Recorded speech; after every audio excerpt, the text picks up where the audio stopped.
সোহাগের মা রান্নাঘরে সকলকেই স্বাগত। আমার আজকের রেসিপি এগ চাউমিন বা এগ। সন্ধ্যাবেলা প্রত্যেকেই আমরা মুখরোচক খাবার খেতে ভালোবাসি, তাই আজকে সবার পরিচিত একটি মুখরোচক খাবার তৈরি করে নিয়েছিলাম। এটি একটি খুব সিম্পল রেসিপি, আপনারা চাইলে ঘরেই তৈরি করে নিতে পারবেন।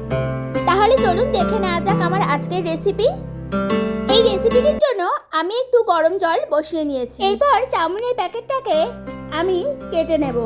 চাউমিনের প্যাকেটটা কাটা হয়ে গেলে আমি একটি প্লেটে চাউমিনগুলোকে ধীরে ধীরে ভেঙে নেব। আমি এখানে চাউমিনগুলোকে খুব ভালোভাবে ভেঙে নিয়েছিলাম, যাতে গরম জলে দিলে অসুবিধা না হয়। আপনারাও জলে দেওয়ার আগে চাউমিনগুলোকে এইভাবেই ভেঙে নেবেন, তাতে চাউমিনগুলো ভীষণ ভালো হবে। এরপর আমি দেখে নেব গরম জলটি উষ্ণ গরম হয়েছে কিনা। আমি আঙুল দিয়ে দেখে নেব ঠিক কতটা গরম হয়েছে। চাউমিনটি দেওয়ার আগে দেখে নেবেন জলটি ঠিক এইরকমই আঙুলের সয়ে সয়ে যাওয়ার মতো গরম হয়েছে কিনা, কারণ বেশি গরম হলে চাউমিনটি গলে যাওয়ার সম্ভাবনা থাকে। এরপর আমি একে একে ভেঙে নেওয়া চাউমিনগুলোকে ভালোভাবে জলের মধ্যে ডুবিয়ে দেব। একটি চিমটির সাহায্যে আমি ভালো করে চাউমিনগুলোকে ডুবিয়ে নেব জলের মধ্যে। এরপর চাউমিনগুলোকে আমি এপিট ওপিট করে নেব, যাতে চাউমিনের নিচের তলাটি গলে না যায়। আর এই সময় মনে রাখবেন জলটি যেন ফুটে না আসে। যদি জল ফুটে যায় তাহলে চাউমিনটি গলে যাবে। এরপর একটি পাত্র দিয়ে আমি চাউমিনটিকে ঢেকে রাখবো 2 থেকে 3 মিনিট। 2 থেকে 3 মিনিট পর আমি চাউমিনটিকে আবার খুলে দেব। এরপর দেখে নেব চাউমিনটি ঠিক কতটা সেদ্ধ হয়ে এসেছে। আপনারা এখানে দেখতেই পাচ্ছেন চাউমিনটি খুব ভালোভাবে সেদ্ধ হয়ে গেছে। একটি ঝাঁঝুরির সাহায্যে আমি চাউমিনটিকে ছেঁকে নেব। আর মনে রাখবেন চাউমিনে যেন জল না লেগে থাকে, তাহলে ভাজার সময়ও চাউমিনটি গলে যাবে। আপনারা দেখতেই পাচ্ছেন চাউমিনটিকে আমি ভালো করে ছেঁকে নিয়েছি, আর ভালো করে আমার ছাকা হয়ে গেছে।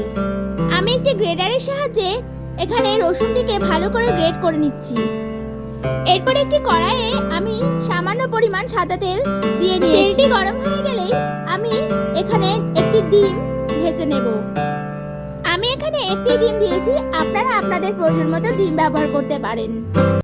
এরপর ডিমের ওপরে কিছুটা পেঁয়াজ আর কিছুটা লঙ্কা দিয়ে আমি ডিমটিকে ভালো করে বেশ করে ভেজে নেব। ডিমটি যাতে ঝুড়ি ঝুড়ি করে ভাজা হয় সেদিকে খেয়াল রাখবেন। আর আমি দিয়ে দিয়েছিলাম স্বাদ মতো নুন। এরপর একটি অন্য পাত্রে আমি ডিমগুলিকে তুলে নেব। ওই কড়াইয়ে আমি দিয়ে দিয়েছিলাম কিছুটা পরিমাণ সাদা তেল, আর তাতে দিয়ে দিয়েছিলাম পেঁয়াজ কুচি আর লঙ্কা কুচি, আর দিয়ে দিয়েছিলাম গ্রেট করা রসুন। এই সমস্ত মশলাগুলিকে আমি ব্রাউন কালার করে ভেজে নেব, আর তাতে দিয়ে দেব সেদ্ধ হওয়া চাউমিনগুলিকে। আমি এক এক করে এইখানে চাউমিনগুলোকে ভালো করে দিয়ে নেব। সমস্ত চাউমিনটি দেওয়া হয়ে গেলে আমি চাউমিনগুলোকে ভালো করে ভেজে নেব। চাউমিনগুলোকে আমি ততক্ষণ ভাজবো যতক্ষণ না চাউমিনগুলো একটু ব্রাউন কালার হয়ে আসছে। চাউমিনটি কড়াই দেওয়ার আগে দেখে নেবেন তেলটি খুব ভালো করে গরম হয়েছে কিনা, নাহলে চাউমিনটি কড়াইয়ের সঙ্গে লেগে যাবে। এরপর আমি স্বাদ মতো দিয়ে দিয়েছি নুন। নুন আমি এখানে 1 স্পুন দিয়েছি। নুনটি দেওয়া হয়ে গেলে আমি আরও একবার চাউমিনটিকে খুব ভালো করে নাড়াচাড়া করে নেব, যাতে সমস্ত নুনটি চাউমিনের সঙ্গে ভালোভাবে মিশে যায়। দেখুন বন্ধুরা, চাউমিনটি হালকা হালকা ব্রাউন কালার হয়ে এসেছে। চাউমিন একটি খুব সহজ সাধ্য রেসিপি। যারা রান্না জানে না তারাও এই রেসিপিটি ঘরে তৈরি করে নিতে পারবে খুব সহজেই। আর এখানে আমি দিয়ে দেব 1 চা চামচ গোলমরিচ গুঁড়ো। গোলমরিচটাকে আমি আগেই ভালো করে গুঁড়িয়ে নিয়েছিলাম।